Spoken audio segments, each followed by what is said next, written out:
Halo semua, selamat datang kembali di channel Jaksa Film. Di video kali ini saya akan merangkum alur cerita dari series terbaru yang berjudul Night Has Come. Night Has Come mengikuti kisah rombongan siswa SMA Yoil yang terpaksa memainkan permainan mematikan, yakni Mafia Game versi real life selama karya wisata sekolah.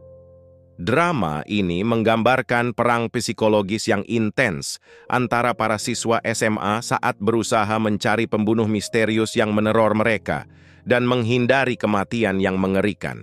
Sebelum lanjut, saya mau ingetin kalau konten ini full spoiler. Jadi Mimin harap kalian tetap menonton series aslinya untuk menikmati pengalaman berbeda dari sekedar menonton alur ceritanya saja. Oke? Tanpa banyak spoiler di awal, langsung saja kita masuk ke awal ceritanya.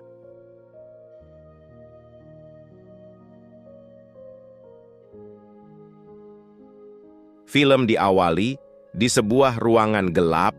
Saat itu, terlihat seorang wanita, pemeran utama di film ini. Wanita ini bernama Nina.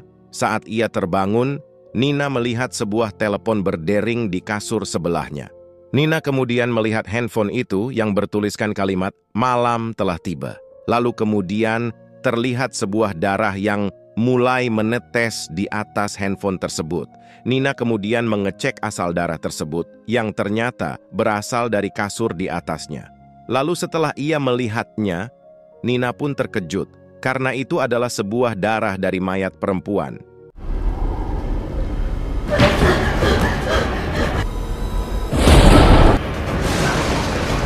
Nina yang ketakutan kemudian berlari meninggalkan ruangan tersebut.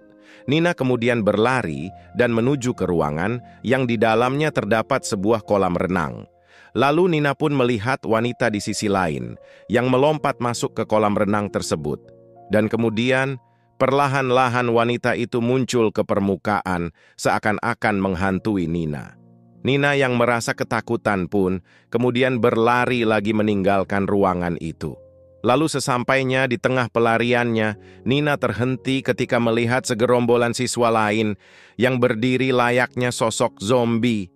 Namun ternyata itu semua hanyalah halusinasi dari Nina yang sedang membaca buku berjudul Pembunuhan Kupu-Kupu Putih. Lalu diperlihatkan teman dekat Nina yang bernama Sarah. Sarah ini seorang siswi berprestasi yang selalu mendapatkan peringkat 1. Selain itu, ia adalah orang yang mengerti sistem IT. Saat itu, SMA mereka sedang melakukan perjalanan karya wisata sekolah. Saat itu, terlihat siswa-siswi yang duduk di kursi belakang, memainkan sebuah permainan bernama Mafia Game. Mafia Game ini semacam game Among Us, yaitu berusaha mencari imposter agar tidak merugikan pemain lainnya. Namun saat itu, mereka memainkannya cuma sebatas senang-senang saja di tengah perjalanan yang membosankan itu. Lalu diperlihatkan 3 siswa yang terkenal sering membuli siswa lainnya. Mereka bernama Alvin, Doni, dan Rudy. Di antara banyaknya siswa, mereka berdua lebih sering membuli Adit dan Joko, karena bisa dikatakan mereka berdua terlihat lebih cupu dari siswa lainnya. Rudy pun kemudian menyuruh siswa-siswi itu untuk tidak terlalu berisik memainkan game itu. Di sisi lain, Arif dan Budi terlihat tidak senang dengan kelakuan 3 siswa nakal tersebut. Sementara itu, diperlihatkan ketua kelas yang bernama Indra.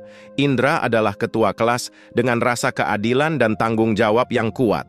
Tidak heran banyak wanita-wanita yang mengidolakan Indra, seperti wakil ketua kelasnya sendiri yang bernama Santi. Dan Indra juga adalah nama Mimin sendiri, hehehehehehe, dan terlihat juga Nina sering mencuri-curi pandang kepada Indra. Di tengah perjalanan, terlihat bus yang ditumpangi kelas lain di sekolah mereka berhenti di sebuah semak-semak. Singkat cerita, bus mereka pun akhirnya tiba di tempat tujuan.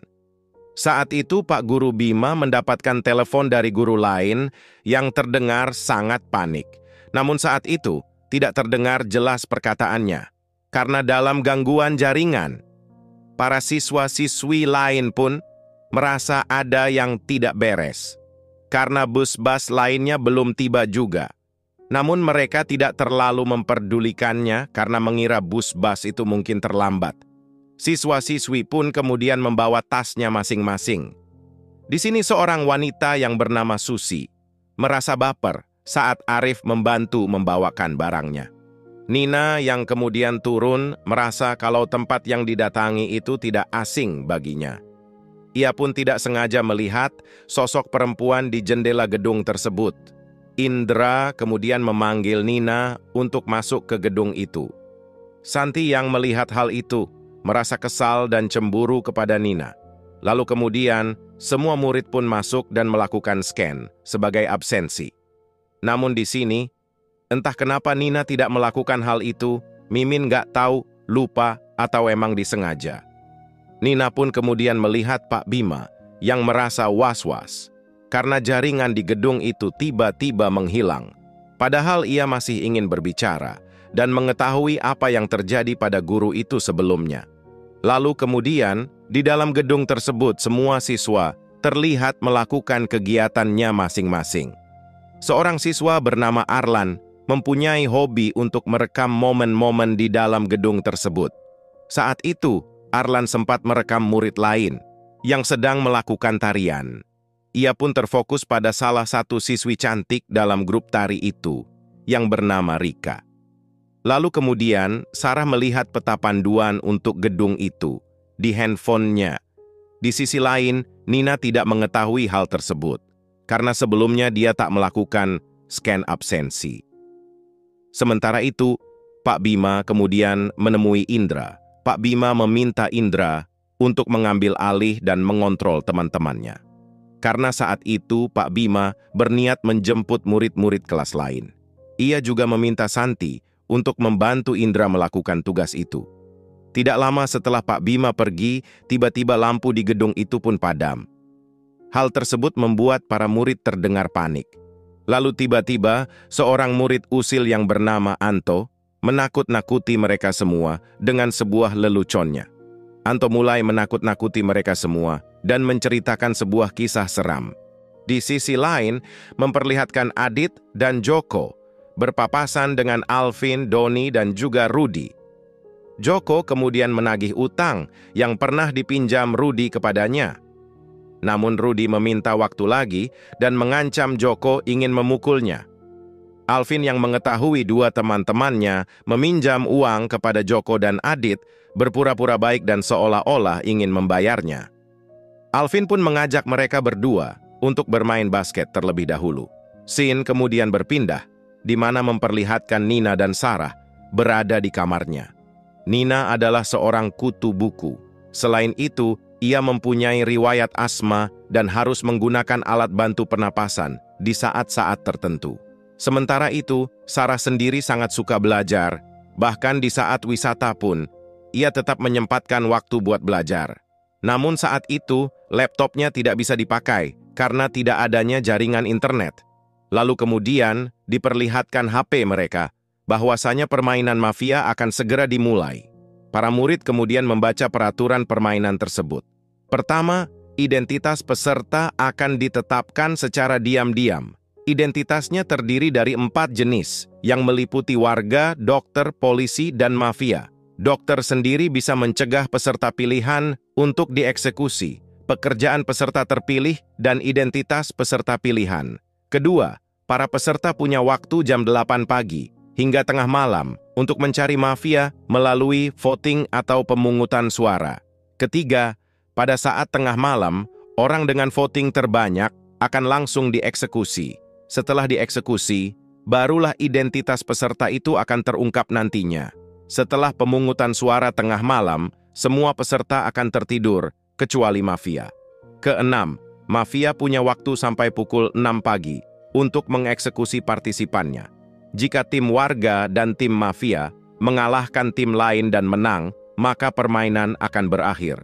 Sementara itu, warga, dokter, dan polisi satu tim untuk bisa mengalahkan dan mencari mafia atau impostornya. Lalu diperlihatkan Anto yang mulai eksis di kolom chat permainan itu. Lalu kemudian diperlihatkan 3 teman dekatnya yaitu Robi, Ana, dan Bagas mengira Anto adalah mafianya. Namun di sini mereka belum mengetahui konsekuensi yang akan terjadi dan mengira itu hanyalah sebuah permainan biasa. Mereka bertiga kemudian mengvote Anto dan berusaha meyakinkan peserta lainnya kalau Anto adalah mafianya. Nina dan Sarah juga ikut mengvote Anto saat itu. Nina pun merasa ada yang janggal. Karena bagaimana mungkin nama mereka bisa diketahui, padahal mereka tidak pernah mendaftar sama sekali. Lalu setelah itu, mereka berdua pun keluar dan merasa Pak Bima tak kunjung datang.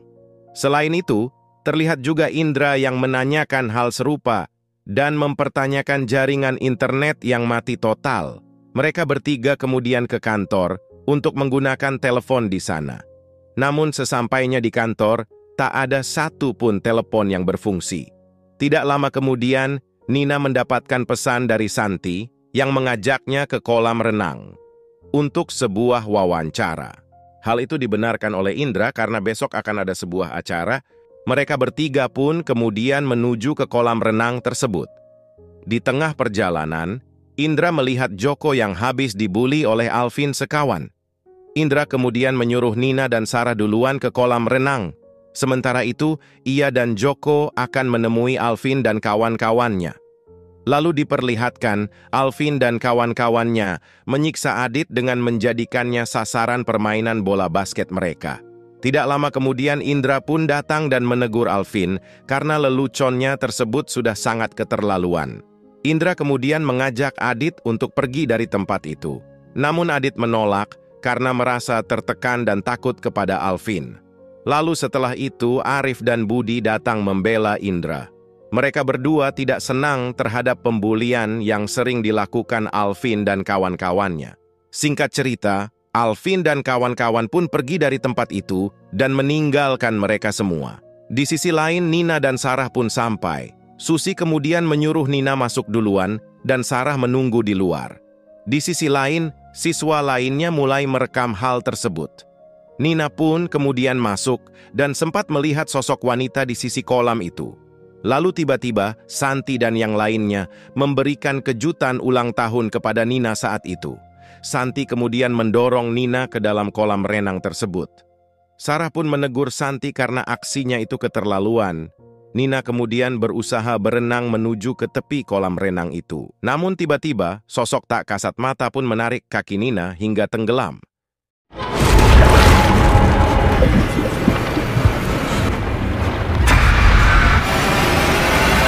Tidak lama kemudian, Indra pun datang dan segera menolong Nina yang sudah lemas di permukaan. Indra kemudian membawa Nina naik dan segera membawanya ke UKS untuk perawatan lebih lanjut. Singkat cerita, akhirnya Nina pun terbangun dan untungnya tidak terjadi apa-apa saat itu. Indra yang melihat hal itu merasa lega karena sebelumnya ia sempat cemas memikirkan keadaan Nina. Nina pun kemudian menyadari kalau Indra sangat peduli dengannya. Hal itu karena sebenarnya Indra punya trauma dengan kolam renang, di mana kakaknya atau temannya, Mimin juga nggak tahu, pernah mati tenggelam di sebuah kolam renang. Lalu setelah itu, Sarah dan yang lainnya pun datang menemui Nina. Indra kemudian menyuruh Santi untuk meminta maaf kepada Nina atas perbuatannya itu. Nina pun kemudian memaafkan Santi dan tidak mau memperpanjang masalah itu. Lalu kemudian, Indra meminta kepada murid-murid lainnya untuk segera beristirahat, sembari menunggu Pak Bima keesokan harinya. Setelah itu, pengumuman pun berbunyi yang mengatakan kalau pemungutan suara akan berakhir 1 menit lagi. Singkat cerita, pemungutan suara pun berakhir dan Anto mendapatkan suara terbanyak dengan 24 suara. Dan setelah itu, Anto pun mulai dieksekusi. Anto yang saat itu kesakitan, dikira sedang melakukan lelucon yang konyol lagi. Namun mereka semua terkejut ketika melihat mata Anto yang sudah berubah. Anto kemudian mulai memukul-mukulkan kepalanya ke lantai, yang membuat semua murid tambah panik.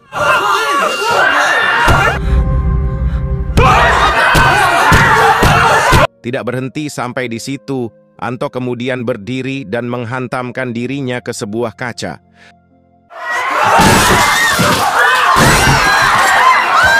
Lalu pada akhirnya, Anto kemudian berlari dan bunuh diri melompat dari gedung itu. Lalu setelah itu, identitas Anto pun terungkap, di mana dia adalah warga dan bukan sebagai mafia. Anto pun tewas dan menerima gaji terkecil di series ini. Lalu setelah itu, pengeksekusian pun telah berakhir dan mereka semua langsung tertidur secara otomatis. Dan series Night Has Come, episode 1 pun bersambung. Episode kedua dimulai dengan memperlihatkan Nina yang sudah terbangun setelah malam tadi, pengeksekusian untuk Anto telah dilakukan. Lalu setelah itu, diikuti oleh para peserta atau murid lainnya. Mereka pun baru mengingat kalau Anto yang malang telah meninggal dunia. Nina pun melihat ke arah jendela dan melihat kembali jasad Anto yang masih tergeletak. Lalu kemudian, di HP mereka mendapatkan notifikasi bahwasanya Joko telah dieksekusi oleh mafia pada saat mereka semua tertidur. Dan setelah diumumkan, ternyata identitas dari Joko adalah seorang mafia. Dan pemungutan suara pun mulai dibuka untuk hari itu. Arlan kemudian bertanya-tanya, siapa yang mengumumkan hal itu di pengeras suara? Arif kemudian mengatakan, kalau suara itu berasal dari lantai 2, di studio rekaman. Mereka berdua pun kemudian ke sana, diikuti oleh para sebagian peserta lainnya. Lalu setelah itu, Nina dan peserta lainnya mendengar teriakan Adit dari arah kamar mandi. Mereka pun semua sontak ke sana untuk mengetahui apa yang sedang terjadi. Dan alangkah terkejutnya mereka ketika melihat sebuah darah dari salah satu pintu toilet mereka. Alvin kemudian menyuruh Indra untuk membuka pintu toilet tersebut. Dan mereka pun terkaget karena darah tersebut berasal dari mayat Joko. Di sisi lain, Arif dan Budi yang ke studio rekaman mendapati kalau ruangan itu kosong dan tidak ada siapa-siapa. Sementara itu, mereka yang mendapati mayat Joko merasa ketakutan karena mereka telah memainkan permainan mafia secara real life. Nina kemudian mengecek darah Joko yang berceceran tersebut. Ia berasumsi kalau Joko belum lama mati karena darahnya yang masih dalam keadaan basah. Alvin kemudian menyuruh Indra untuk melakukan sesuatu atas kejadian tersebut. Lalu Indra pun mengatakan, kalau pertama-tama mereka semua harus meninggalkan tempat itu. Lalu Indra pun mengabari semua murid yang ada di gedung itu untuk meninggalkan tempat itu secepatnya. Lalu mereka semua pun berbondong-bondong keluar meninggalkan tempat itu. Lalu tidak lama kemudian, pengumuman kembali berbunyi dan mengatakan kalau permainan harus berlangsung di dalam batasan. Mereka semua pun melihat batasan, di mana garis putih yang mengelilingi area tersebut. Lalu terlihat, salah satu murid yang tidak mempercayai hal itu dan mengatakan kalau semua itu hanyalah omong kosong semata. Murid itu pun kemudian melewati garis pembatas itu dan disusul oleh temannya yang mencoba menghentikannya. Dan tidak lama kemudian, pengumuman pun berbunyi dan mengatakan kalau mereka berdua melanggar peraturan dan akan segera dieksekusi. Mereka berdua pun menunjukkan gejala-gejala seperti halnya Anto kemarin dengan mengalami sakit kepala dan mata menjadi berubah warna. Mereka berdua pun kemudian saling menyakiti dan menyerang berusaha membunuh satu sama lain.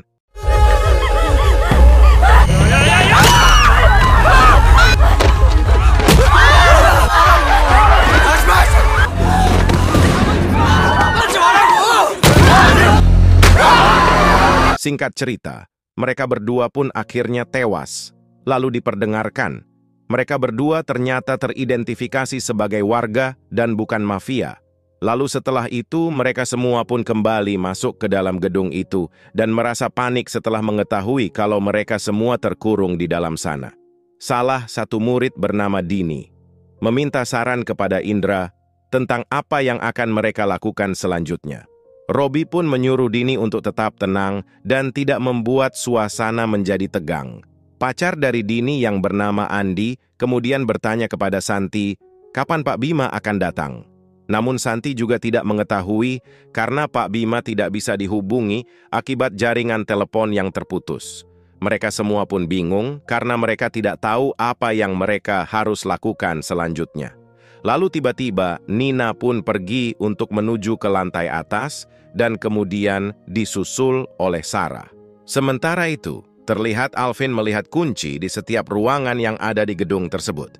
Ia pun kemudian mengambil kunci itu dan mengantonginya secara diam-diam.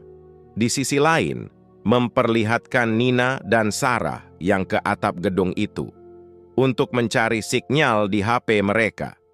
Setelah tidak mendapatkan jaringan sama sekali, mereka pun kemudian melihat sejauh mana garis pembatas yang mengelilingi tempat itu. Lalu setelah itu, diperlihatkan indera yang mengatakan kepada mereka semua kalau ada gunung di antara jalur dan di ujungnya ada sebuah desa. Lalu diperlihatkan mereka semua pun setuju untuk mendaki gunung tersebut, meminta bantuan di sana. Namun, tidak semuanya bersedia untuk ikut. Nina pun kemudian mengajukan dirinya untuk ikut bersama Indra ke sana. Namun saat itu Indra tidak menyetujuinya. Begitupun Sarah, takutnya Nina menjadi beban karena medan jalur pendakian gunung akan susah. Di sini, Arif dan Budi pun bersedia untuk ikut bersama Indra. Susi yang mengetahui Arif ikut bersedia untuk mendaki gunung itu juga. Hal itu diikuti oleh Ana, Santi, dan juga Arlan, yang bersedia turut ikut dalam pendakian gunung tersebut. Singkat cerita, mereka pun akhirnya berangkat ke gunung itu. Nina dan kawan-kawan pun hanya bisa mengantar mereka sampai di kaki gunung tersebut. Lalu ketika Nina ingin segera kembali, ia mendengar suara yang seakan-akan memanggilnya. Nina pun mengira kalau Sarah yang barusan memanggilnya. Namun Sarah mengatakan kalau ia tidak memanggil Nina sama sekali. Di sisi lain, mereka pun mulai mendaki gunung itu. Di sepanjang jalan, terlihat 2 garis pembatas yang tidak boleh mereka lewati sama sekali. Lalu kemudian, diperlihatkan Nina dan Sarah melihat mayat Anto yang masih tergeletak. Mereka berdua kemudian melihat papan informasi di mana di kantin ada sebuah lemari pendingin. Nina berniat memasukkan jasad Anto dan Joko ke sana untuk mengawetkannya. Karena hari sudah mulai panas dan jasadnya pasti akan membusuk, apalagi mereka tidak bisa berharap polisi akan datang di tengah kondisi yang seperti itu. Nina kemudian meminta bantuan kepada Robi dan Bagas untuk membawa jasadnya Anto. Di sisi lain, memperlihatkan Alvin, Doni dan Rudi yang ke kantin dan membukanya karena Alvin telah mendapatkan kunci ruangan itu. Sementara itu, Nina, Sarah dan Adit ke toilet untuk mengidentifikasi jasad Joko.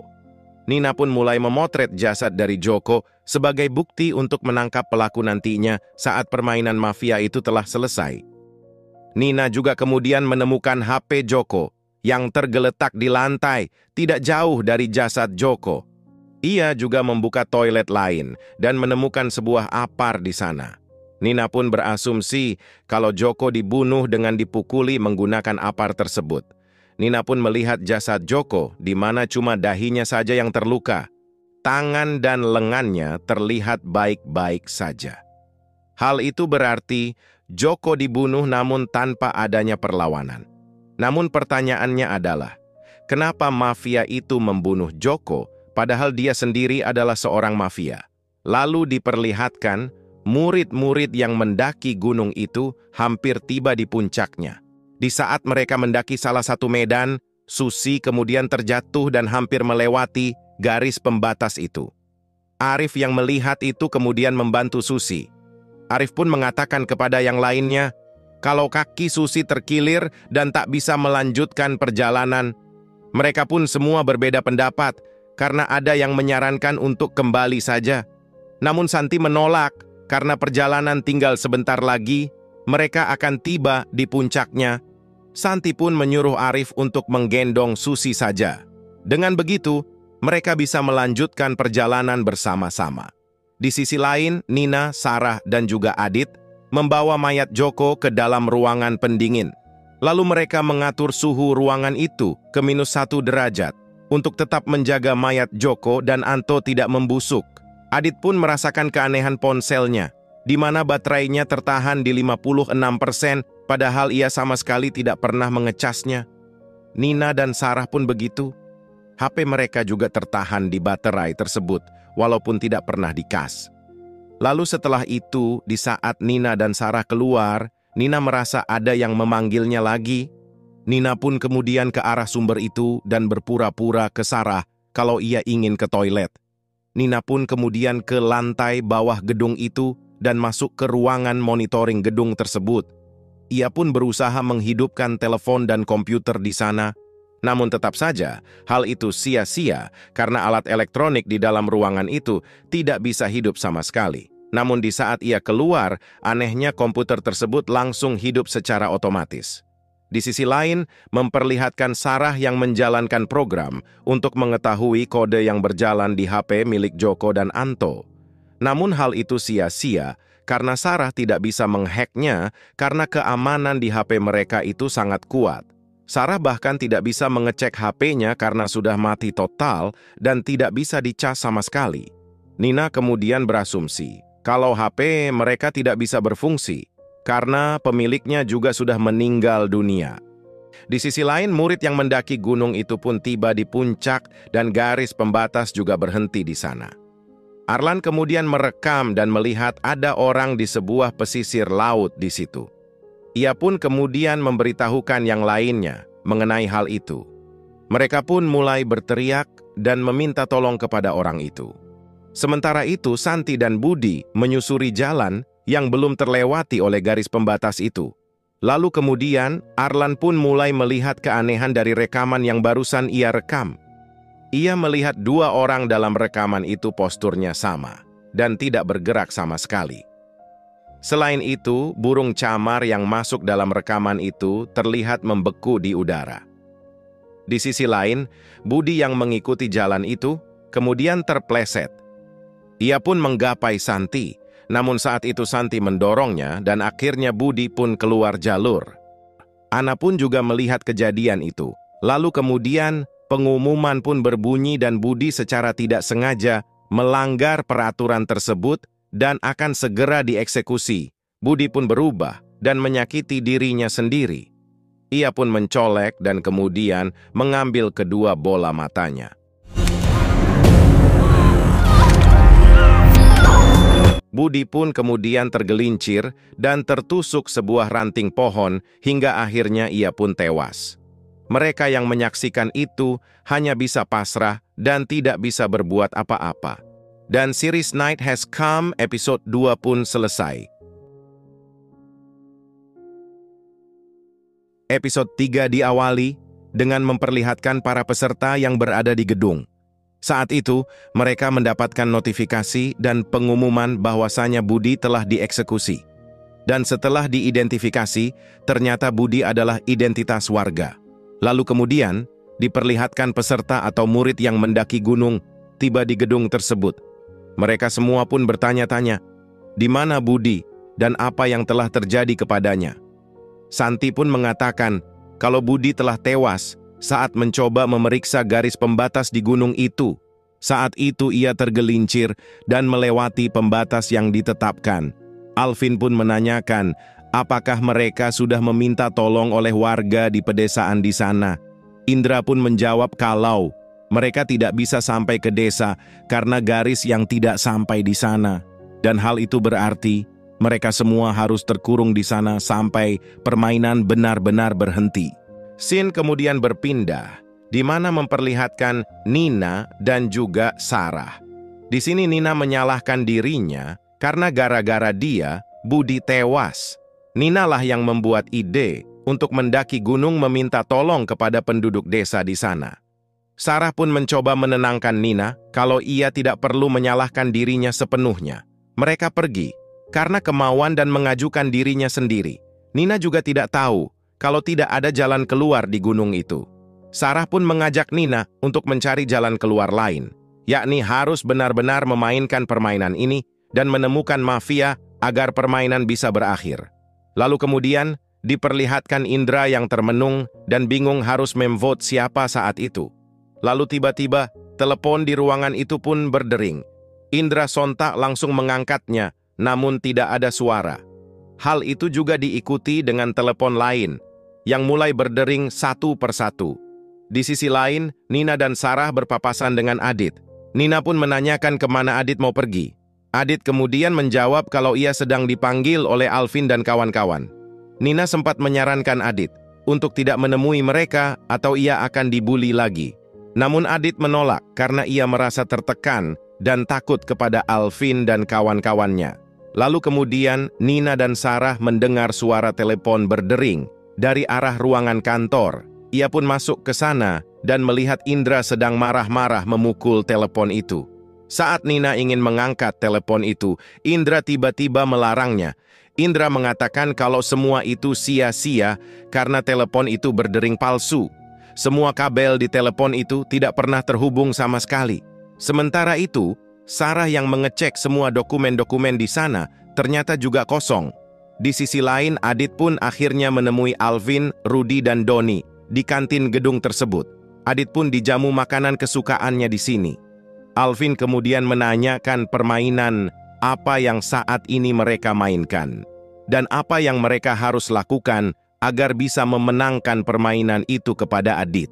Hal itu Alvin tanyakan karena Adit dikenal sangat mahir dalam urusan bermain game. Namun, Adit juga tidak mengetahui dan ia baru juga melihat permainan seperti itu. Tapi yang pasti, permainan itu adalah permainan mafia secara real life, di mana identitas seseorang tidak akan terungkap sampai mereka mati. Alvin kemudian menanyakan, kenapa Joko bisa mati padahal dia adalah seorang mafia? Joko pun menjelaskan, kalau tugas mafia memang harus mengeksekusi seseorang. Tapi pertanyaannya adalah, kenapa mafia itu membunuh Joko yang seorang mafia juga, alih-alih membunuh warga lainnya? Mafia pasti memiliki alasan tersendiri. Kenapa ia melakukan hal itu? Scene kemudian berpindah, di mana memperlihatkan peserta lain yang berkumpul di dalam kamar mereka.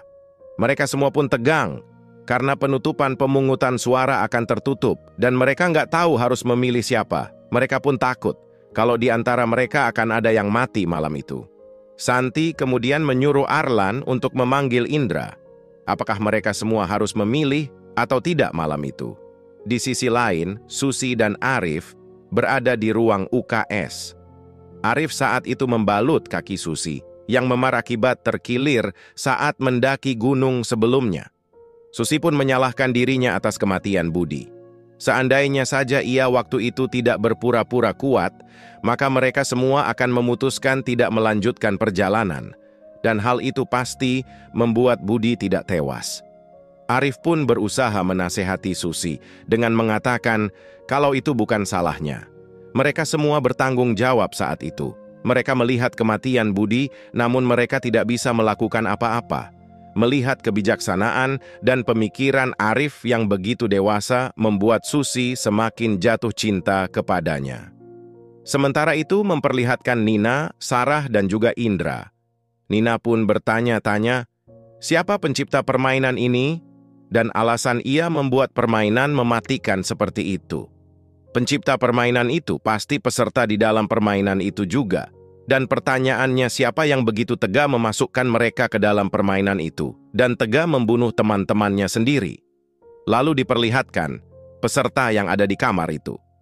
Saat itu, Bagas mencurigai Alvin dan kawan-kawannya karena mereka sering merundung siswa-siswi yang lain. Namun salah satu di antara mereka, yang kita sebut saja Nala, berbeda pendapat.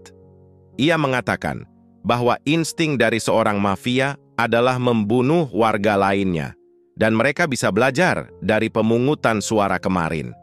Ia mengatakan itu sambil melihat dan menyinggung Ana. Ana lah yang pertama kali meyakinkan dan menyuruh semua peserta untuk memvote Anto saat itu.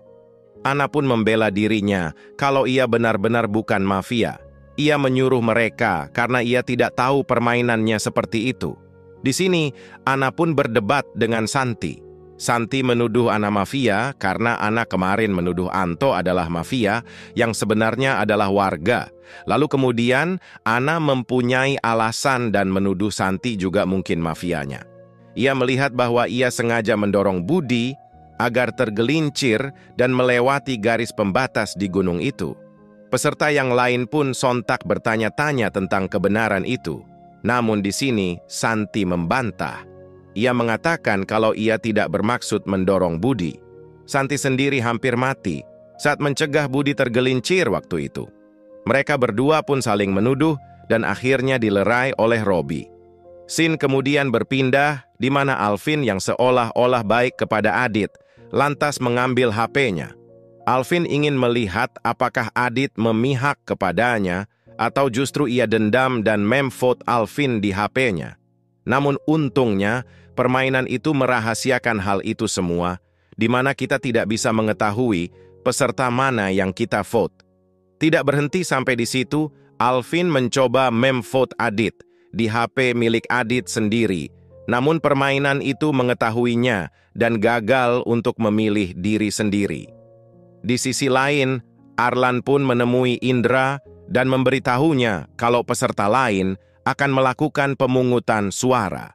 Namun Indra kurang setuju dengan mereka, karena sebelumnya Anto mati karena melalui pemungutan suara.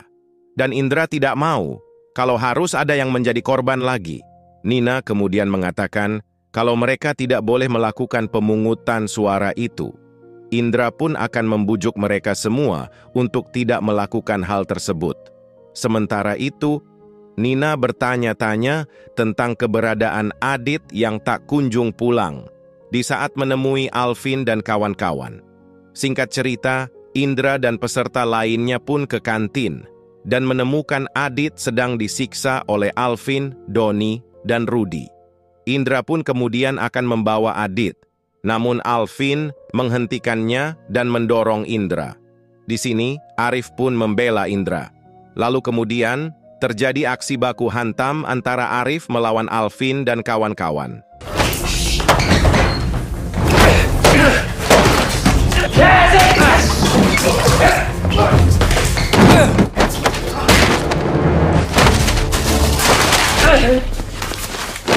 Singkat cerita, Arif pun dapat mengalahkan mereka dan membuat Alvin mengakuinya. Namun, di saat mereka semua ingin pergi, tiba-tiba Alvin mengambil gunting dan ingin menyakiti Arif. Namun beruntungnya Indra dapat menghentikan itu, dan di sini Nina pun turun tangan untuk menghentikan itu semua. Nina meminta Alvin untuk menggunakan akal sehatnya, di mana mereka semua harus bekerja sama untuk mengalahkan permainan itu. Nina juga berjanji tidak akan memberitahukan kejadian itu kepada peserta lainnya, yang bisa membuat peserta lainnya pasti curiga kepada Alvin. Ia pun meminta mereka bertiga untuk ikut berkumpul di aula pertemuan, membahas masalah pemungutan suara itu. Singkat cerita, berkumpullah mereka semua di aula pertemuan di 44 menit waktu tersisa sebelum waktu pemungutan suara berakhir. Saat itu, Indra menyarankan mereka untuk tidak memilih, karena jika mereka memilih, maka akan ada yang terbunuh. Sedangkan jika tidak ada peserta yang dipilih, maka pasti mereka semua akan selamat. Nala pun mengatakan, bagaimana mereka bisa percaya ke mereka semua, dan mengantisipasi ada peserta yang memilih secara diam-diam. Indra pun memiliki ide, di mana ia ingin mengumpulkan semua HP siswa, agar mereka semua tidak dapat memilih. Lalu mereka semua pun setuju, termasuk Alvin. Alvin kemudian mengambil sebuah wadah dan menyuruh semua peserta untuk memasukkan HP mereka ke dalam tempat itu. Lalu mereka pun kemudian menunggu sampai batas waktu pemungutan suara berakhir. Doni pun cukup panik dan memastikan apakah mereka akan baik-baik saja apabila tidak memilih. Lalu kemudian waktu pun menunjukkan tengah malam. Mereka semua pun terlihat sangat senang karena tidak ada pengumuman dan mereka semua baik-baik saja. Namun kesenangan itu tidak berlangsung lama karena tiba-tiba sirin pengumuman pun berbunyi. Pengumuman itu mengatakan bahwa peserta harus memilih dan mengidentifikasi mafia. Lalu kemudian terlihat salah satu murid yang tewas akibat terjun dari ketinggian. Ia dieksekusi karena melanggar peraturan, yaitu tidak memilih atau mengidentifikasi mafia. Lalu setelah itu diikuti satu persatu peserta lainnya. Lalu semua peserta pun mulai panik dan berusaha mengambil ponsel mereka. Sementara itu, diperlihatkan Alvin yang secara diam-diam ternyata telah mengambil ponselnya dan tidak ikut mengumpulkannya. Sementara itu, Indra pun lemas. karena bisa dikatakan dialah yang bertanggung jawab atas ide bodoh itu. Lalu diperlihatkan salah satu peserta yang bunuh diri dengan terkena korsleting listrik. Hal itu membuat lampu di aula itu mati. Hal tersebut makin membuat para peserta makin panik.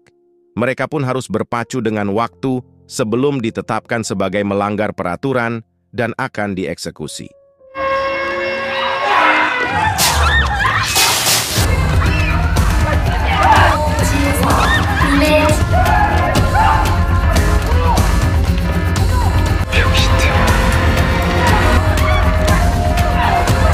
Dan series Night Has Come episode 3 selesai.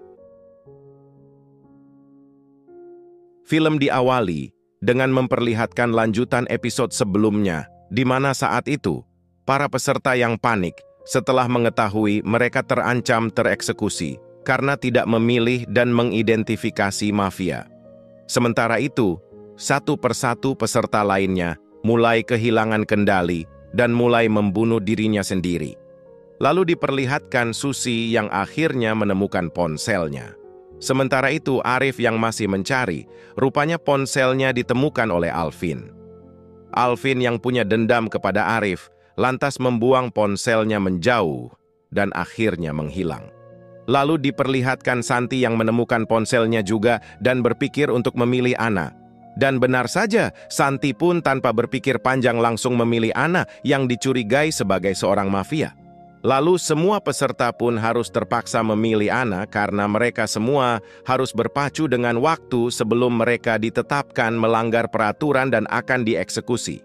Walaupun Ana juga memilih Santi, tapi dia kalah suara saat itu.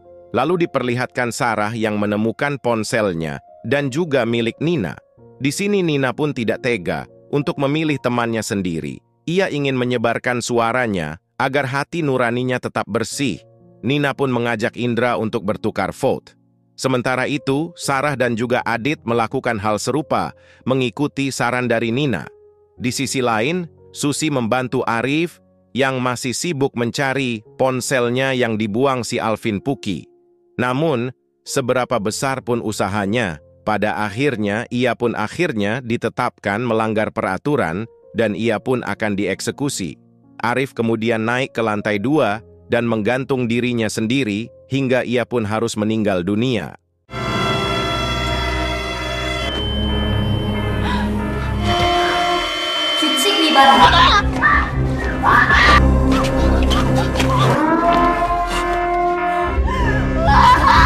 Setelah teridentifikasi, ternyata Arif yang malang adalah seorang warga.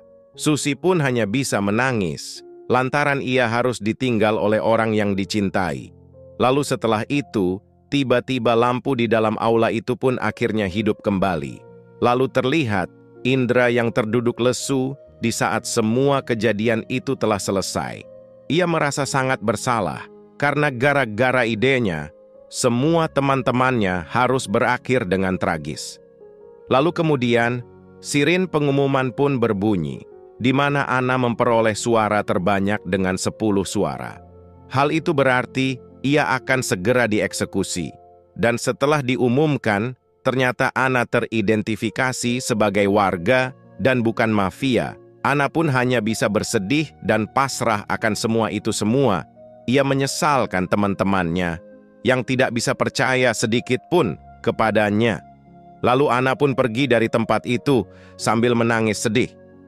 Lalu setelah itu, pengumuman kembali berbunyi, di mana malam telah tiba. Dan akhirnya mereka semua pun langsung tertidur secara otomatis. Lalu kemudian diperlihatkan secara samar-samar mafia tengah mengeksekusi salah satu peserta yang sedang tertidur. Singkat cerita, mereka semua pun terbangun.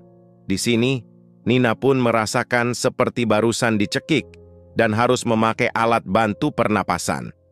Mereka pun kembali bersedih saat melihat jasad Arif yang masih bergelantungan. Lalu setelah itu, Nala pun mencoba membangunkan Rika yang masih tertidur. Namun anehnya, Rika tak bangun-bangun. Lalu pengumuman pun berbunyi dan mengatakan kalau Rika telah dieksekusi oleh mafia pada saat mereka semua sedang tertidur. Dan setelah diidentifikasi, Rika adalah seorang warga. Sebelum pemungutan suara terakhir ditutup, dokter menominasikan siapa yang harus disembuhkan. Mereka menominasikan Andi.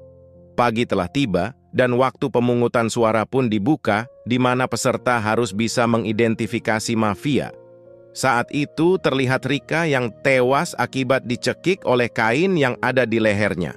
Di sini, Nala kemudian menyalahkan Indra. Jika mereka tidak menyerahkan ponsel, maka mereka semua pasti tidak akan tertidur di sana. Mereka yang mati semua tidak bersalah, sedangkan mereka yang selamat karena faktor keberuntungan saja.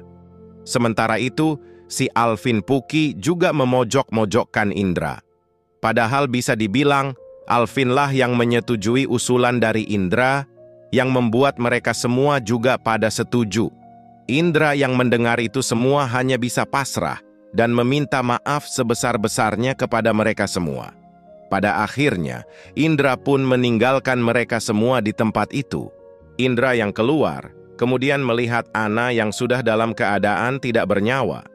Di sisi lain, Alvin berusaha meyakinkan peserta lainnya untuk memilih Indra, karena telah membuat mereka dalam masalah tadi malam. Namun di sini Sarah pun membela Indra. Ia mengatakan bahwa sebelumnya Alvin juga setuju dengan ide Indra dan setuju untuk mengambil semua ponsel orang. Alvin cukup santai juga tadi malam dan mengambil ponselnya secara diam-diam. Sarah merasa di antara mereka Alvinlah yang paling mencurigakan. Namun Alvin beralasan kalau bagaimana mungkin ia bisa percaya kepada Indra kalau Indra adalah mafianya. Lalu kemudian Nina pun angkat suara. Ia mengatakan kepada Alvin sampai kapan ia harus bertengkar dan bersikap seperti itu. Jika mereka tahu siapa yang memulai permainan mafia itu dan tahu alasannya, mereka semua bisa menemukan jalan keluar lain tanpa ada yang harus mati kembali. Nina kemudian mengajak mereka untuk mengkafani dan memindahkan jasad teman-temannya ke dalam lemari pendingin. Namun di sini, Alvin merasa bodoh amat dan tidak mau membantu. Arlan kemudian menyinggung Alvin dengan mengatakan kalau ia egois dan mau menyelinap pergi. Alvin yang mendengar itu kemudian marah. Namun, Sarah dan Santi mencegat Alvin untuk menyakiti Arlan. Lalu setelah itu, para peserta yang selamat pun mulai mengkafani dan memindahkan mereka ke tempat yang lebih layak. Mereka semua pun bergotong royong untuk bisa memindahkan mayat-mayat itu semua. Di sisi lain, Robi dan Bagas mengkafani teman dekatnya, yakni Ana. Di sini, Indra pun datang dan membantu mereka berdua. Singkat cerita, mereka semua pun membawa mayat teman-temannya ke dalam ruangan pendingin tersebut. Di sini, Nina berusaha untuk menghibur Indra, untuk jangan terlalu menyalahkan dirinya atas kematian teman-temannya. Nina mengatakan kalau Indra tidak tahu peraturan itu, dan itu bukan salahnya. Indra tidak perlu menyalahkan dirinya. Dan yang terpenting sekarang, ia harus berpikir untuk bisa menyelamatkan mereka semua dari permainan itu. Lalu di saat mereka berdua mau keluar, di sini Nina melihat ada sebuah pintu rahasia yang tersembunyi di balik tembok di ruangan pendingin itu. Ia pun melihat sosok penampakan yang membuatnya harus jatuh pingsan. Indra dan Sarah yang mendengar suara jatuh itu, kemudian berlari untuk melihat Nina. Saat itu Nina merasa sulit bernafas karena ia sempat terkejut melihat penampakan wanita itu. Lalu pada akhirnya, di sini Nina pun harus pingsan, walaupun sempat menggunakan alat bantu pernapasannya. Singkat cerita, Nina pun terbangun di ruangan UKS, dan di ruangan itu juga ada Susi yang menemaninya. Nina kemudian membantu Susi membalut kakinya, yang merasa kesulitan melakukan itu sendiri. Di sisi lain, diperlihatkan para peserta lainnya. Di sini Alvin mengajak mafia untuk bersikap kooperatif. Namun Sarah mengatakan bahwa mereka tidak mungkin melakukan itu, apalagi itu menyangkut tentang nyawa manusia. Di sini, Alvin menuduh Indra mafia karena ia hampir saja membunuh mereka saat itu. Perlakuan itu seperti tugas mafia yang harus mengeksekusi semua yang terindikasi sebagai warga. Namun Santi membelanya dan mengatakan kalau ada juga sebagian mafia yang mati dalam kejadian itu, dan bukan hanya warga saja. Namun di sini setidaknya mereka bisa tahu siapa dokternya mendengar pengumuman tadi. Di sini, mereka mencurigai Andi sebagai dokter. Namun Andi tidak mau mengaku kalau dia adalah dokter. Lalu setelah itu, Nala menuduh Santi adalah mafianya. Karena hanya dialah yang memilih Ana seorang diri malam itu. Namun Santi membantah. Ia mengatakan bahwa ia memilih Ana karena Ana waktu itu berniat memilihnya terlebih dahulu. Santi kemudian membalikkan tuduhan itu kembali ke Nala. Ia mengatakan kalau sebelumnya Nala dan Rika telah bertengkar hebat. Di depan Rika ia selalu menjilatnya. Namun di belakang Nala selalu menjelek-jelekkan Rika. Namun Nala juga melakukan pembelaan. Ia mengatakan kalau ia tidak mungkin membunuh Rika hanya karena ia selalu diperlakukan sebagai pelayan. Sementara itu, Arlan kemudian menyahut dan mencurigai Alvin yang tidak ikut mengumpulkan ponselnya tadi malam. Hal itu seolah-olah Alvin sudah mengetahui kalau dengan tidak memilih, maka peserta akan dieksekusi. Namun sekali lagi, Alvin beralasan kalau ia melakukan hal itu karena ia tidak mempercayai Indra. Sementara itu, Alvin menuduh Arlan yang telah membunuh Rika. Arlan menyatakan perasaannya kepada Rika, tapi Rika menolaknya. Dan itu semua tersebar ke internet, hanya agar Arlan bisa dicela. Arlan memohon dan berlutut kepada Rika hanya untuk meminta rekaman itu dihapus. Nala pun membenarkan hal itu, karena ia sendiri yang merekamnya. Alvin juga menuduh Arlan yang membunuh Joko, karena kalau membunuh Rika terlebih dahulu, pasti akan terlalu jelas ia mafianya. Lalu saat itu juga, Alvin pun langsung memilih Arlan. Doni dan Rudi juga langsung memilih Arlan, tidak lama setelah Alvin memilih Arlan. Alvin mengajak mereka untuk memilih Arlan sekarang juga. Karena kalau tidak, ia akan membunuh Nala, karena ia dendam juga kepadanya, karena merekam Arlan dan juga Rika. Alvin dan kawan-kawan kemudian keluar dari ruangan itu. Di sini Rudi merasa was-was. Karena dari 15 orang yang tersisa, masih mereka bertiga yang telah memilih. Ia takut kalau peserta yang tersisa malah memilih Alvin semuanya. Di sisi lain, Nala pun keluar dan melihat Arlan dengan tatapan curiga. Lalu diikuti Dini dan juga Andi. Lalu kemudian Bagas dan juga Robi. Di luar, Nala pun memilih Arlan dan berpikir kalau Alvin ada juga benarnya. Adit, Robi, dan Bagas kemudian berpapasan dengan Alvin dan kawan-kawan. Di sini Alvin mengajak mereka ke kantin untuk makan bersama. Singkat cerita, Alvin pun menyuguhkan mereka bertiga makanan. Ia menghasut mereka untuk memilih Arlan, karena Arlan punya banyak rahasia kotor dan mau mencelakakan mereka semua. Alvin juga mengiming-imingi mereka bertiga bisa memakai kantin itu untuk keperluan perutnya. Lalu kemudian, notifikasi di ponsel Arlan pun berbunyi di mana Robi, Bagas, dan Kuga Adit telah memilihnya sebagai mafia. Di sini tidak ada pilihan selain Alvin dan juga Arlan sebagai kandidat terkuat. Arlan kemudian mengajak mereka yang ada di ruangan itu untuk ikut melakukan hal yang sama seperti yang dilakukan Alvin. Arlan mengajak mereka yang ada di ruangan itu untuk memilih Alvin dan berpihak kepadanya. Arlan ingin menyingkirkan Alvin karena dia mempunyai insting penguasa, di mana ia akan melakukan apa saja untuk bisa bertahan hidup. Mendengar itu, semua yang ada di ruangan itu pun setuju untuk memilih Alvin. Mereka semua kemudian memilih Alvin sebagai kandidat mafia. Perolehan suara sementara adalah seri bagi Arlan dan juga Alvin. Dan kini, dua orang yang belum memilih adalah Dini dan juga yang kini berada di kamarnya. Arlan yang mengetahui itu kemudian ke sana untuk membujuk mereka berdua, memihak kepadanya. Sementara itu, Nina, Sarah, dan Susi mendatangi pintu rahasia di ruangan pendingin itu untuk mengetahui apa yang ada di dalamnya. Di sini, Nina pun akan pergi sendiri dan menyuruh Sarah dan Susi untuk berjaga-jaga di depan pintu itu. Nina pun kemudian masuk ke dalam terowongan rahasia itu. Sepanjang mata memandang, yang ada hanyalah terlihat sebuah kegelapan. Lalu kemudian Nina terjatuh karena menginjak lantai terowongan yang rapuh itu.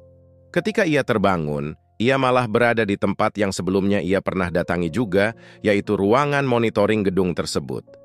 Di sini, Nina pun melihat komputer di sana yang menyala dan memperlihatkan akses CCTV di gedung tersebut. Dan series Night Has Come episode 4 pun selesai. Film dimulai dengan memperlihatkan lanjutan dari episode keempat yang waktu itu Nina kembali lagi ke ruangan monitoring. Namun yang berbeda, komputer di sana sudah berfungsi semua yang memperlihatkan akses CCTV di gedung tersebut. Sarah dan Susie yang merasa Nina belum juga kembali terlihat panik dan terus memanggilnya. Sarah pun mengatakan kepada Susie kalau ia akan masuk di terowongan itu dan menyusul Nina untuk mengajaknya keluar. Ia berpesan kepada Susie, dalam waktu 5 menit mereka berdua tidak keluar, maka Susie harus mengabari teman-teman yang lainnya. Lalu kemudian, Sarah pun masuk di terowongan itu. Sementara itu, Nina yang masih di dalam ruangan monitoring itu, teralihkan ketika ia mendengar seseorang yang berjalan di luar ruangan monitoring itu. Nina pun berusaha mencari orang itu dan menemukan sebuah pintu rahasia lain. Ketika ia masuk ke dalamnya, rupanya di dalam pintu itu ada sebuah basement lain yang mirip dengan di gedung itu. Namun yang berbeda adalah basement itu menyerupai sebuah labirin yang membuat pusing. Nina pun mulai berlari untuk mengekspos setiap sudut labirin itu, berharap ada rahasia yang dapat ia temukan terkait permainan mafia itu dan sosok hantu wanita yang selalu menghantuinya. Nina kemudian mengirim pesan ke teman-teman yang lainnya untuk memberitahukan hal itu.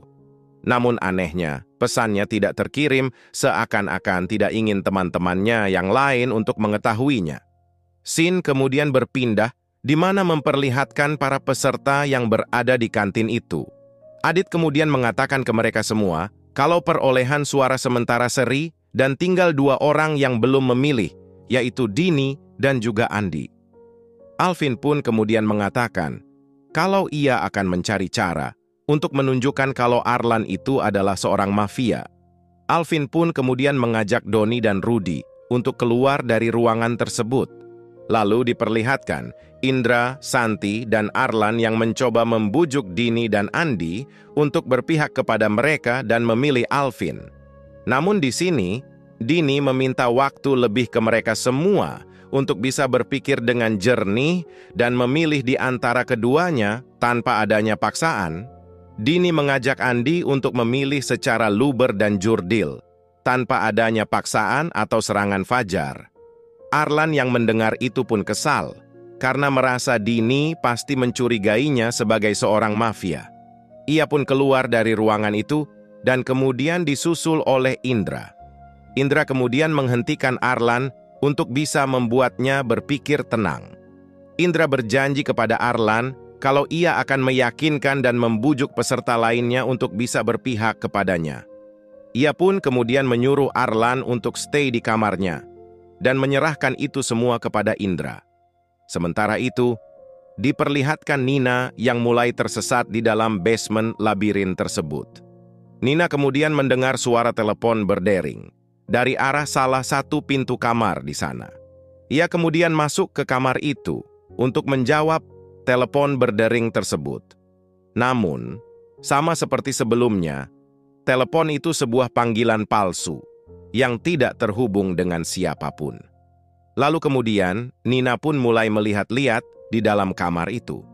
Nina kemudian membuka brankas di ruangan itu, dan sebuah cahaya terang pun terlihat. Di dalam brankas tersebut, Nina menemukan sebuah album foto yang memperlihatkan semua siswa dari berbagai sekolah yang pernah terlibat dalam permainan mafia itu. Di halaman belakang, foto itu adalah kelas mereka dan seorang siswi yang selalu menghantui dan meneror Nina. Sementara itu, Sarah yang di dalam terowongan tersebut sudah sampai di ujung lorong dan menyadari kalau lorong tersebut berjalan buntu. Sarah pun bingung dan berpikir di mana Nina sekarang berada. Di sisi lain, Nina pun mengambil foto tersebut untuk diperlihatkan kepada teman-temannya nantinya. Lalu setelah itu, Nina kembali menemukan terowongan rahasia dari balik tembok di kamar itu. Tanpa pikir panjang, Nina kembali masuk ke dalam terowongan tersebut. Di sisi lain, Arlan tampak gelisah karena waktu pemungutan suara akan berakhir dan keadaan sementara dia dan Alvin memperoleh hasil seri.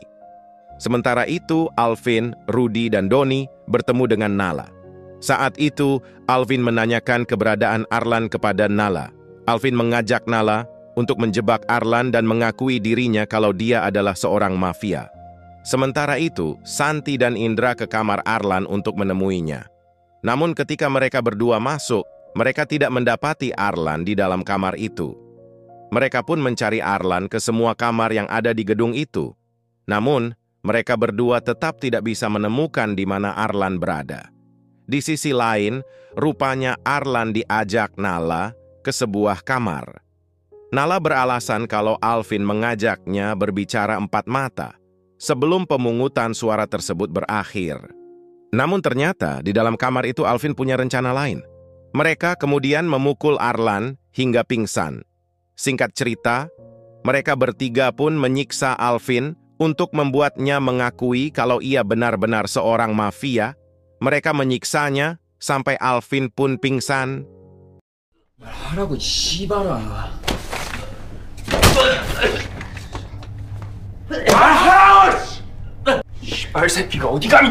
Di sisi lain, Sarah pun keluar dari terowongan rahasia itu.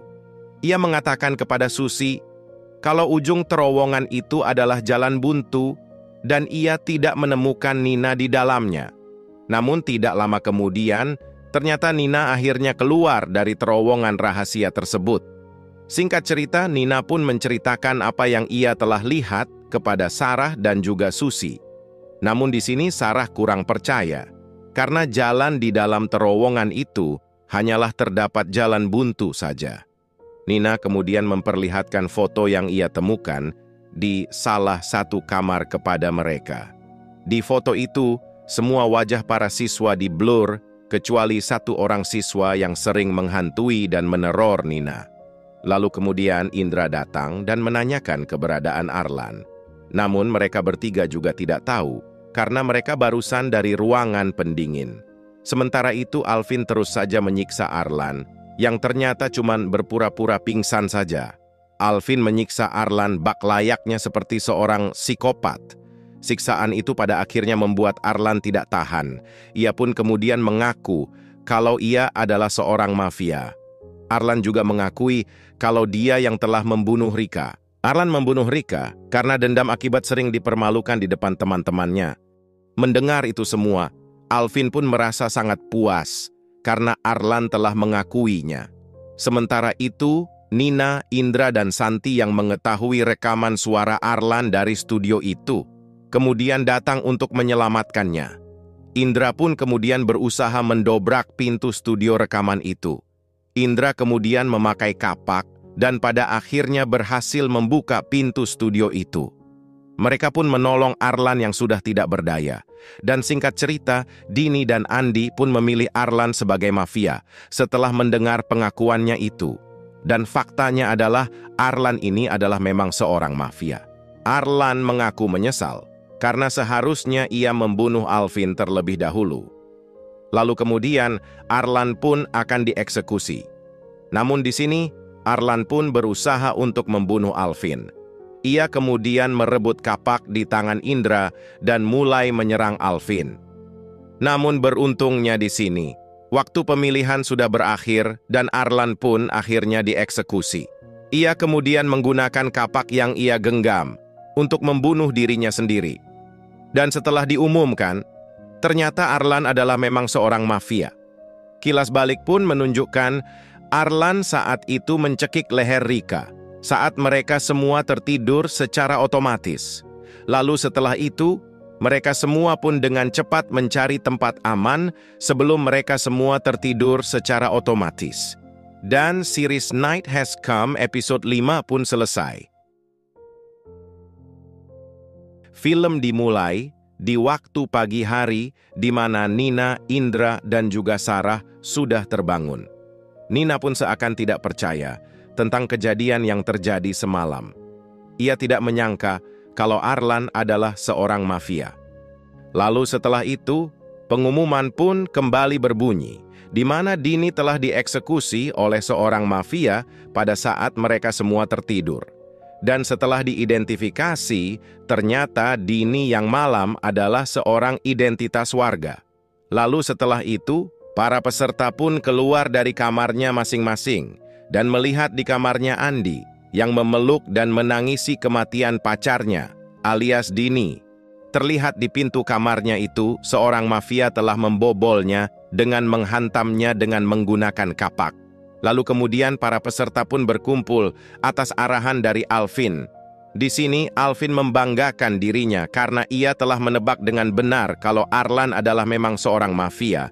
Ia pun mengatakan kalau di antara mereka dirinya lah yang paling jelas sebagai identitas warga. Ia pun membuat peraturan di mana dia yang harus memimpin pemungutan suara. Namun Indra kurang setuju, karena pemungutan suara harus diputuskan bersama, bukan hanya keegoisan sendiri. Lalu setelah itu Alvin pun menuduh mereka bahwa salah satu dari mereka adalah mafia, yaitu peserta yang sebelumnya telah berpihak kepada Arlan. Mereka pun membantah tuduhan Alvin itu. Indra mengatakan kalau Alvin tidak boleh berpikir seperti itu, hanya karena kejadian semalam. Mereka juga mengaku kalau mereka semua tertipu oleh tipu muslihat Arlan. Sementara itu, mereka kemudian membahas kematian Dini dan siapa yang sampai hati membunuhnya. Di sini, tuduhan pun dilemparkan kepada Andi. Karena hanya mereka berdua lah yang berada di lantai 3. Mereka mencurigai Andi adalah mafia. Dan jika itu benar, ia begitu kejam sampai membunuh pacarnya sendiri.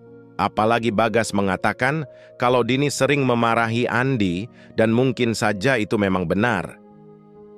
Andi yang mendengar percakapan mereka pun hanya bisa pasrah saat teman-temannya membicarakan mereka dari belakang. Lalu setelah itu, di sini Alvin pun menuduh Indra adalah seorang mafia. Hal itu karena sebelumnya Indra membantu Arlan dengan berusaha menyelamatkannya. Santi pun membela Indra dan mengatakan kalau Indra membantu Arlan kemarin karena mengiranya adalah seorang warga. Di sini, Nina juga membela Indra. Ia mengatakan kepada Alvin, kalau ia tidak boleh sembarangan menuduh orang, hanya karena ia membencinya. Lalu setelah itu Nina pun mengingat kalau sebelumnya ia pernah berada di ruangan monitoring, dan di sana akses CCTV terlihat di komputer. Nina kemudian mengajak mereka semua ke sana, untuk melihat CCTV itu dan mengetahui siapa yang telah membunuh Dini malam itu. Singkat cerita, mereka semua pun ke ruangan monitoring itu. Di sini, Sarah pun mengoperasikan komputer itu untuk membuka akses CCTV di gedung tersebut. Namun anehnya, semua rekaman CCTV tersebut hilang. Sarah mengatakan kalau rekamannya tidak ada dan telah sengaja dihapus oleh seseorang. Alvin kemudian berasumsi kalau Nina dan Indra telah bersekongkol karena mereka berdua adalah mafia. Sebelumnya mereka telah berpihak kepada Arlan untuk memilihnya. Tidak hanya itu, Andi juga datang dan mengatakan kepada Nina, bagaimana mungkin ia bisa mengetahui ruangan tersebut dan adanya CCTV yang bisa diakses. Namun Nina membela diri kalau ia secara tidak sengaja menemukan ruangan monitoring tersebut. Logikanya, Nina tidak mungkin mengajak mereka ke ruangan itu kalau file rekamannya ia sudah hapus terlebih dahulu. Namun, alasan Nina tidak terlalu menguatkannya, karena setelah itu, Alvin, Rudy, Doni, dan Andi langsung memilihnya sebagai mafia. Nina kemudian memohon kepada teman-teman yang lainnya untuk memberikannya waktu dan membuktikan kalau ia memang bukan mafia. Sementara itu, Sarah juga membela Nina dan mengatakan kalau ia memulihkan file rekaman itu. Di sisi lain, Susi, Santi, dan Nala berada di ruangan yang sama. Santi kemudian mempengaruhi mereka berdua untuk memilih Nina saja. Santi juga curiga bagaimana Nina bisa mengetahui ruangan monitoring itu. Namun Susi kurang setuju. Ia berpikir kalau Santi mengatakan itu hanya karena ia membenci Nina karena dekat dengan Indra. Mendengar singgungan dari Susi, Santi pun menuduh Susi sebagai mafia. Hal itu karena akhir-akhir ini Susi sering dekat dengan Nina maupun Sarah. Santi menuduh kalau mereka bertiga adalah seorang mafia. Di sini, Nala pun membela Susi dan mengatai Santi keterlaluan. Apalagi Susi baru saja kehilangan orang yang sangat dicintanya. Lalu kemudian Susi pun keluar dari ruangan tersebut. Di sisi lain, Sarah pun berusaha memulihkan rekaman CCTV itu dengan mengeluarkan skill IT dan pertasannya.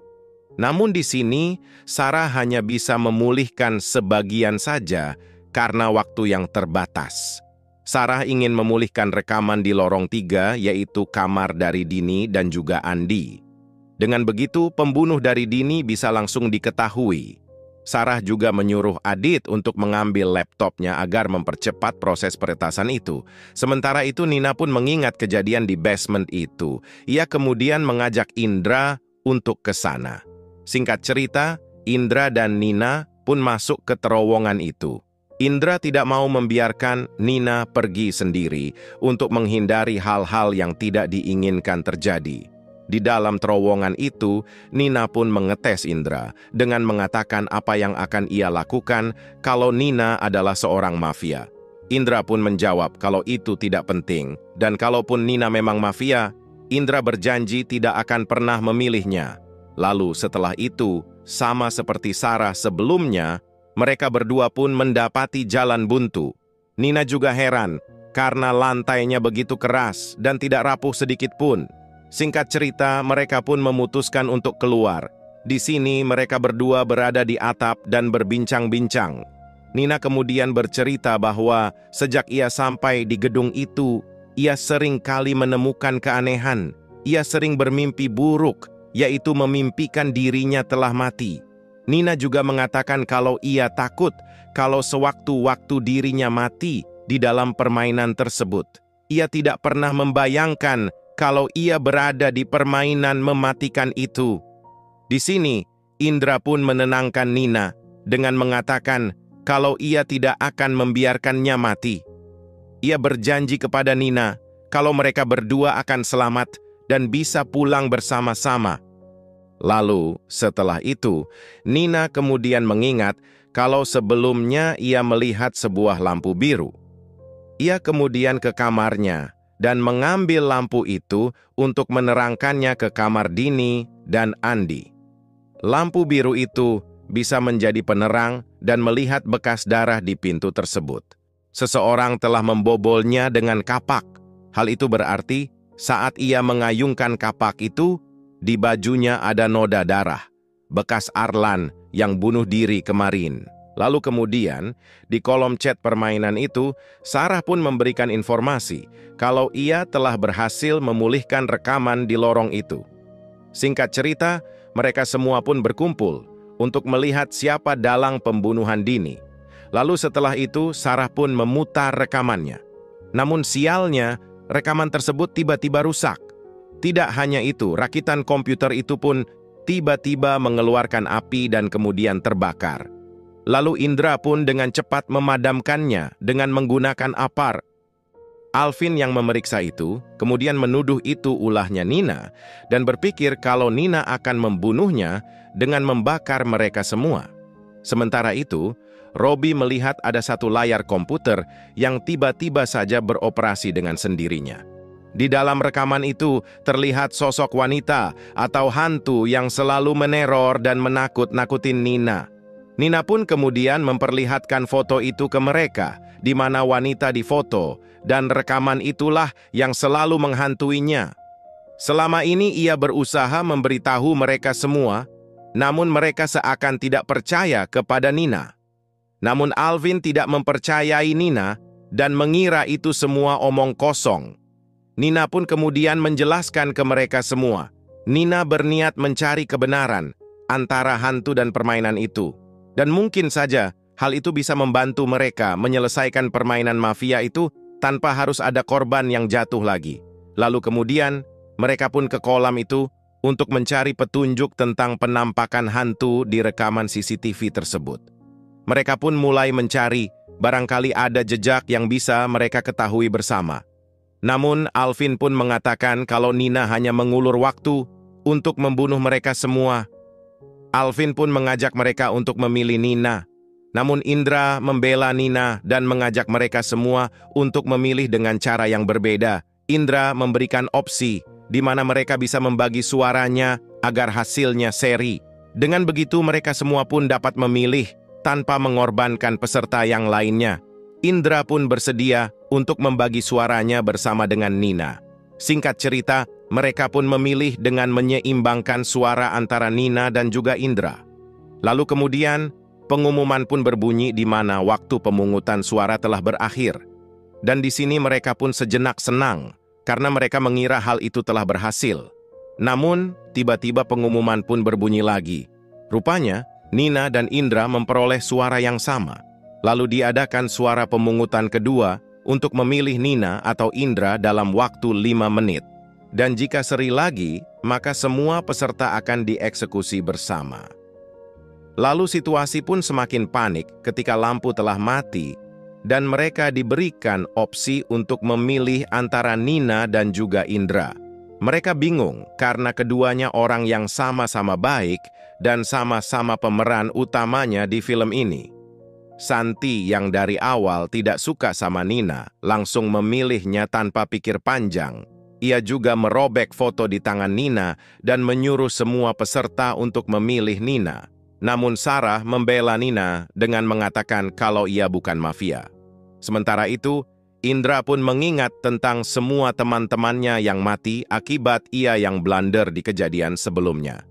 Ia merasa bersalah kalau mengingat kejadian-kejadian tersebut.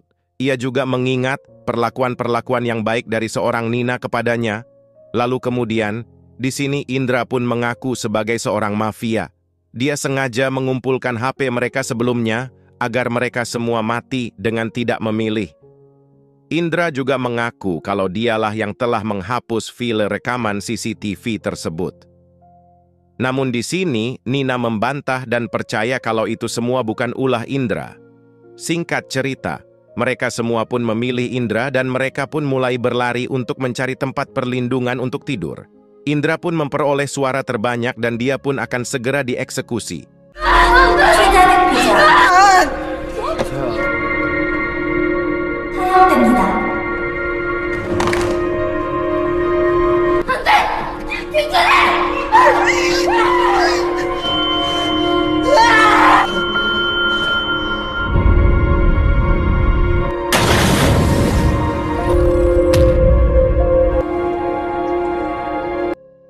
Lalu setelah itu, terlihat mafia yang berjalan di malam hari dengan membawa sebuah kapak.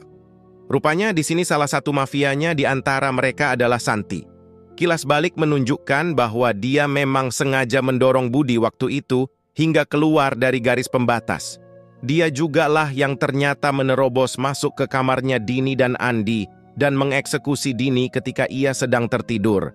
Saat itu, Santi melihat Nina yang tertidur di lantai dan ia pun berniat untuk membunuh Nina karena sakit hati kepadanya. Dan series Night Has Come episode 6 pun selesai. Terima kasih telah menonton video ini sampai selesai. Jangan lupa like dan berkomentar sebanyak-banyaknya agar saya semangat melanjutkan episode selanjutnya dari series ini. Terima kasih dan sampai jumpa di video berikutnya.